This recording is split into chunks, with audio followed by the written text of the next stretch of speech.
ఆంధ్రప్రదేశ్ పర్యాటకుడిని హత్య చేసిన గోవా ప్రాంతాన్ని పర్యాటక ప్రేమికులు బహిష్కరించాలని రాష్ట్రీయ ప్రజా కాంగ్రెస్ పార్టీ అధ్యక్షులు మేడసాని శ్రీనివాస్ అన్నారు. ఆంధ్రప్రదేశ్ పర్యాటకుడిని గోవాలో హత్య చేసిన ఘటనపై ఆంధ్రప్రదేశ్ సర్కార్ సరైన రీతిలో స్పందించకపోవడం బాధాకరమన్నారు.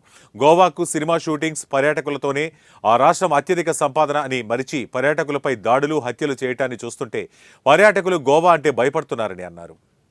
ఏదో ఆహ్లాదకరమైనటువంటి వాతావరణం ఉంటుంది అని చెప్పి మన ఆంధ్రప్రదేశ్ నుంచి అలాగే తాడేపల్లిగూడెం నివాసి వెళ్ళడం జరిగింది.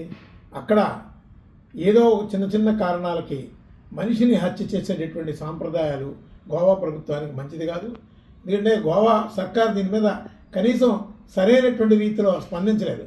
గోవా జీవనాధారమే పర్యాటక అభివృద్ధి, పర్యాటకంగా వచ్చేటటువంటి వాళ్ళకి భద్రత కల్పించాలి.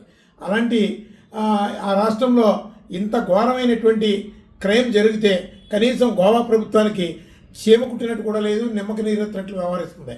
ఖచ్చితంగా ముందు ఆ గోవాలో జరిగినటువంటి ఘటనలో నిందితులు ఎవరైతే ఉన్నారో వాళ్ళని ఆ రాష్ట్రం నుంచి బహిష్కరించి టూరిస్టులకి మీరు ఒక నమ్మకం కలిగించండి. కానీ మేము ఆంధ్రప్రదేశ్ ప్రజానికానికి అలాగే ఇతర రాష్ట్రాల్లో ఉన్నటువంటి ఆంధ్రులకి రాష్ట్రీయ ప్రజా కాంగ్రెస్ పార్టీ విజ్ఞప్తి చేసేది ఏంటంటే, గోవా ప్రభుత్వానికి కనువిప్పు కలిగే విధంగా ఇక్కడ ఇలాంటి పనులు చేస్తే మన రాష్ట్ర ఆదాయాలు తగ్గిపోతే ఇతర రాష్ట్రాల నుంచి ఎవరు రారు అనే ఒక గౌరవం, నమ్మకం కలగాలి, ఆ భయం ఏర్పడాలి.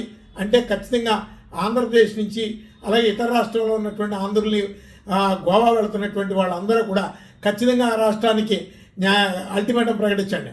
ఇక్కడ సరైనటువంటి భద్రత లేదు. ఎందుకంటే ఒక అల్టిమేటం ప్రకటిస్తే కనీసం మిగతా రాష్ట్రాల్లో ఏ రాష్ట్ర ప్రజానికానికైనా ఒక భద్రత ఉంటుంది.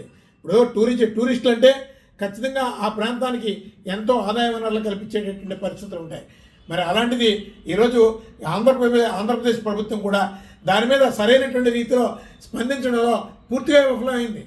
ఇక్కడ స్థానిక ప్రజాప్రతినిధులు